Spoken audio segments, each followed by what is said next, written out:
Now, that should be much better. So let's do it again.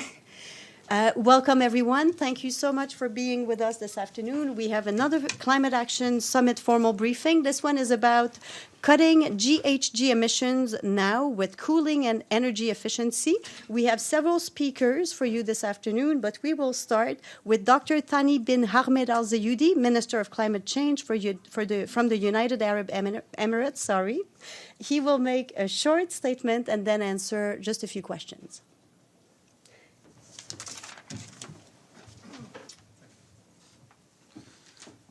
Thank you so much.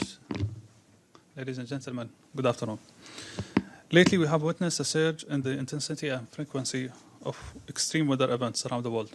These occurs send a strong message to the whole world to unify and step up efforts and raise ambition and contributions.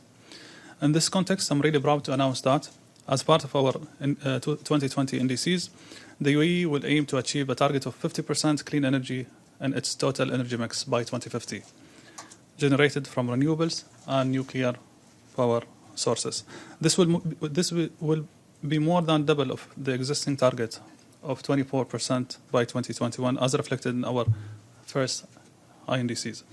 The new target builds on the world's record-setting lows for solar power costs that the UAE achieved through policy framework and government investments in industry capacities, as well as other enabling factors. One of the first steps to meet the 50% targets is the commitments to building a 2 gigawatt solar project that will outperform the existing 1 gigawatt Noor Abu Dhabi, the largest single-site solar power plant in the world.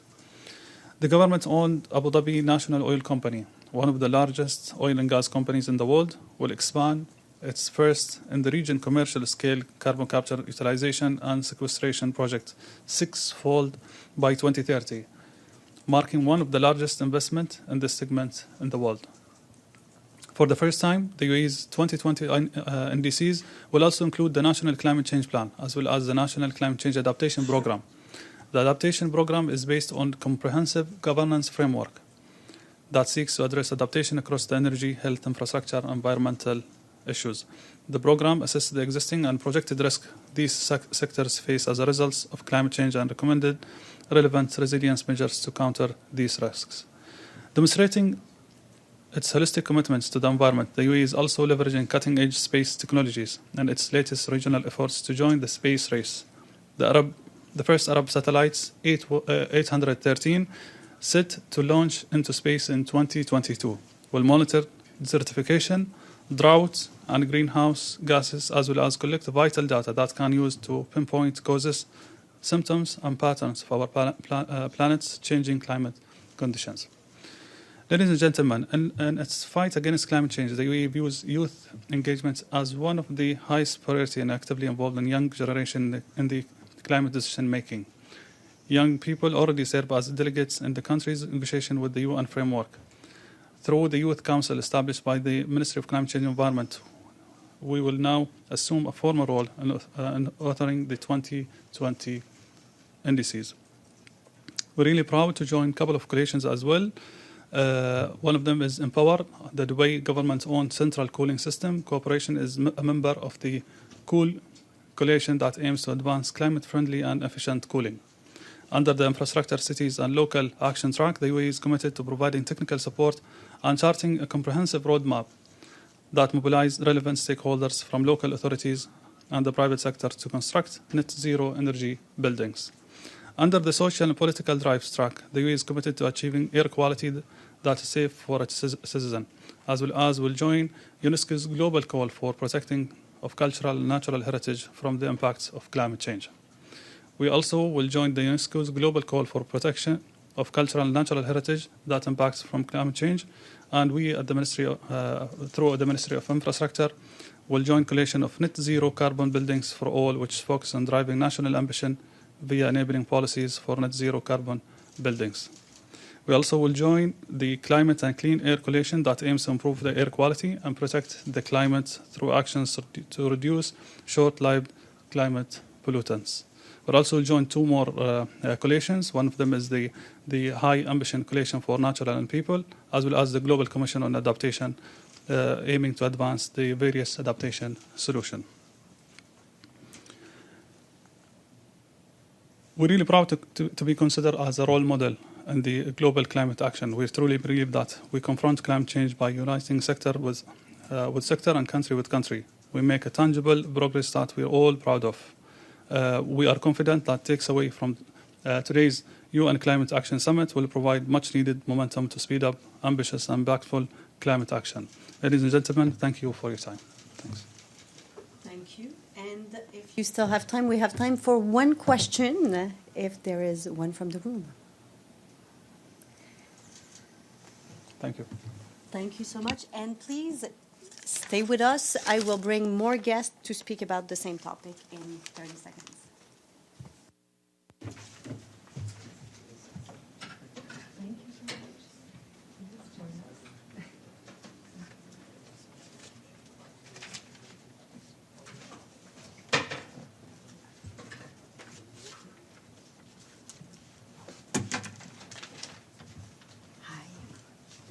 You can sit in this chair. I agree.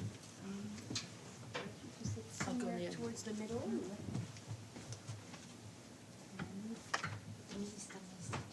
Here, and why don't you sit here? You here first. Great, thank you so much. So welcome again. Again, on the same topic of cutting GHG emissions now with cooling and energy efficiency. I am pleased to welcome with us Dr. Vincent Biruta, Minister of Environment from the Republic of Rwanda. We also have Mr. Jonas Samuelson, the President and CEO of Electrolux. We have Dr. Naoko Ishii, the CEO of the Global Environment Facility. And finally, we have Ms. Rachel Kyte, the CEO of Sustainable Energy for All. So we will start with opening remarks by Minister Biruta.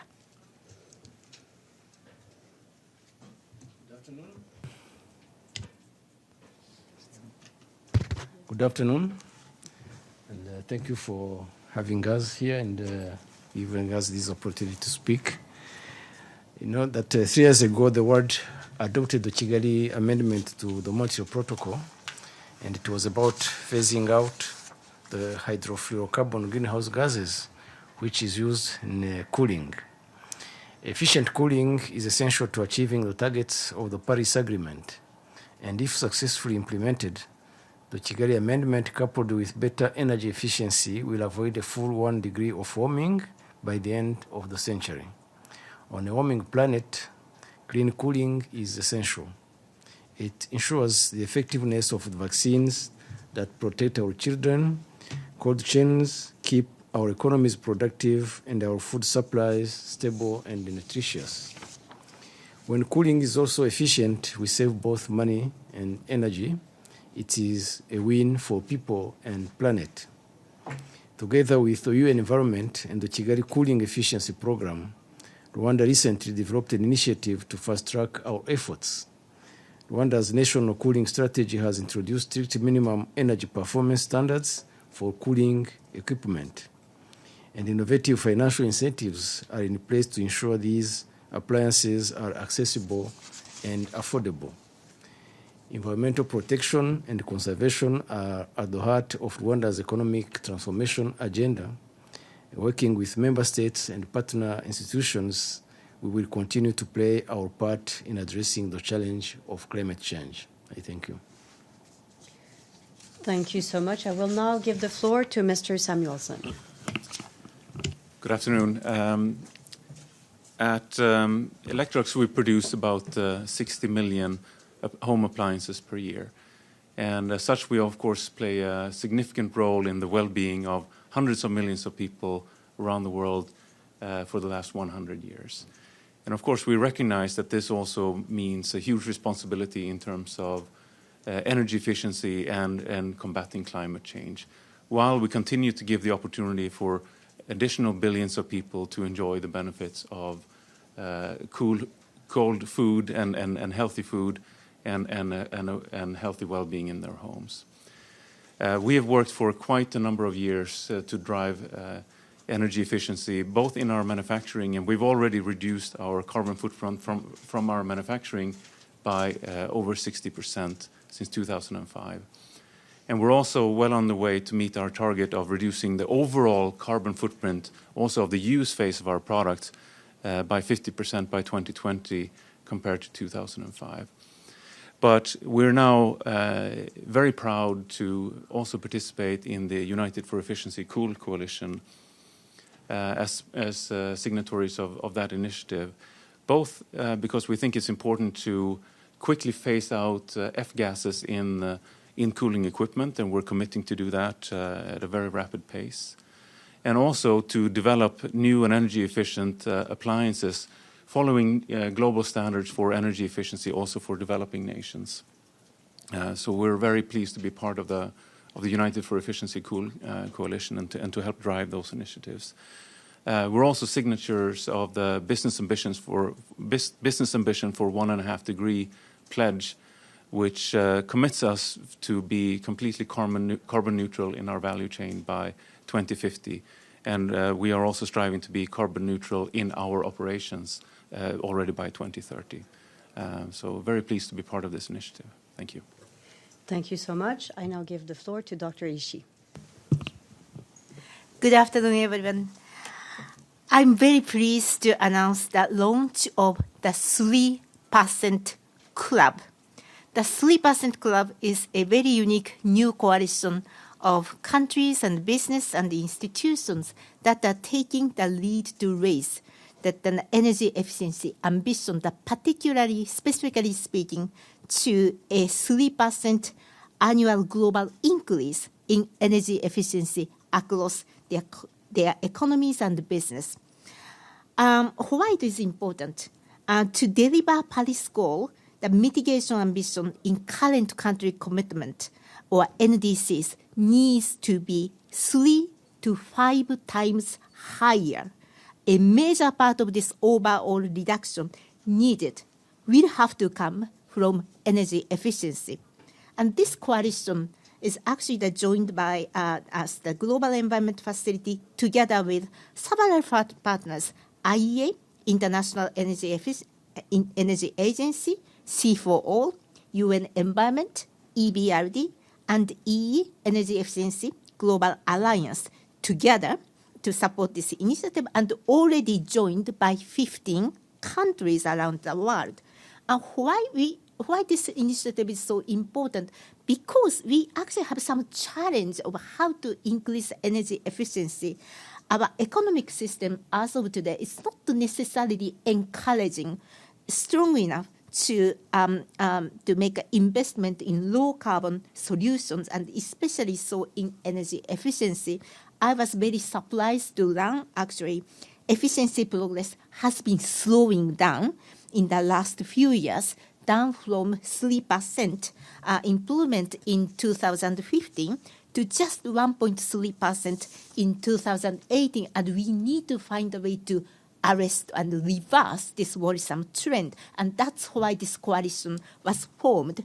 And this club builds on the work of the energy efficiency accelerators that the GF, together with other partners like SEforALL, have been working together, and in terms of, say, lightning and appliances, the building code and district energy system, just to name it. So there is an important basis already there, and we found this is the most maybe surest pragmatic way to bring all stakeholders together to make a very concrete advancement. So this is a kind of proven partnership building model, and hoping that we can leverage the global knowledge in targeted and sectors, and to create best practice guides and policy advice course, and then so that we can really provide a good toolkit to the countries that are subnational and local. Well, together with this, I also want to announce that today the GF will provide a new investment in the new zero carbon building accelerator. This new initiative, it's a collaboration between GEF, UN Environment, and World Resource Institute, builds on the two of the previous GEF investment in building energy efficiency accelerator. This accelerator, again, is a platform that includes 46 cities over 50 partner organizations, and which has to date resulted in more than 60 policy and project commitments, and which continue to push national and city leaders to raise their energy efficiency ambition. Aligned with Paris Agreement 1.5 degree goal, our investment in the Zero Carbon Building Accelerator will support developing countries to dramatically enhance the ambition of their decarbonization efforts in the building sector. Thank you so much. Thank you. I will now give the floor to Ms. Kyte. Thank you very much. So, as my colleagues have already indicated, while energy efficiency doesn't often grab the headlines, in a climate emergency, putting energy first is often the fastest and cheapest way for governments to deliver on the demands of a decarbonised energy system and a healthier life for everyone. And that's across the world, no matter for developed countries or growing economies or least developed countries. And as the planet gets hotter and dry areas get drier, realizing the ambition of the Paris Climate Agreement, and here, needing to go to a zero net emissions world by 2050, we are going to have to become extremely efficient in the way in which we also allow ourselves to be comfortable with ambient cooling for people, cooling for food chains, cooling for medicines and vaccines. Cooling is not a luxury in this heating world. It's an issue of equity, and it is urgent. But we're going to have to provide that cooling in a hyper-efficient way. So today at this Action Summit, you've seen two initiatives announced, and they relate to each other. The 3% Club, this desire to help countries who are ambitious and to push others who need to be more ambitious to a 3% 3% improvement in efficiency every year. And then this Cooling Coalition, again, a leadership group of countries and their private sector partners in putting forward cooling plans and really being able to get ahead of the curve. In each case, these coalitions are, as my colleagues have said, coalitions of government, of cities, of industry, of the development community. And it takes a leadership coalition to explore the issue and move forward in advance of others, and then create certainty and a little bit more confidence for other countries to join, other cities to join, and for other industries to join leadership. So I won't talk in more detail, but just to say that these both exemplify the kind of ambitious action that's coming out of this summit. And they will have to deliver results by COP26. We're going to need to see cooling plans agreed by countries. We're going to need to see financing behind them from the international community, for developing countries at least. And the 3% Club needs to be helping countries put energy efficiency at the heart of their revamped, reworked NDCs in 2020. Countries have not been putting energy efficiency at the heart of their NDCs, at least in the first iteration. That will have to change if the NDCs are going to get us back on track. The 3% Club can help. Thank you. Thank you. And now we turn to the floor. If you have questions that you would like to ask to any of the participants, please identify yourself and the media you're representing. Any questions? No, so I guess that was all perfectly clear. Thank you so much to all of you for being with us today. And if you are in the room, you can stay. There will be another briefing starting in just a few minutes.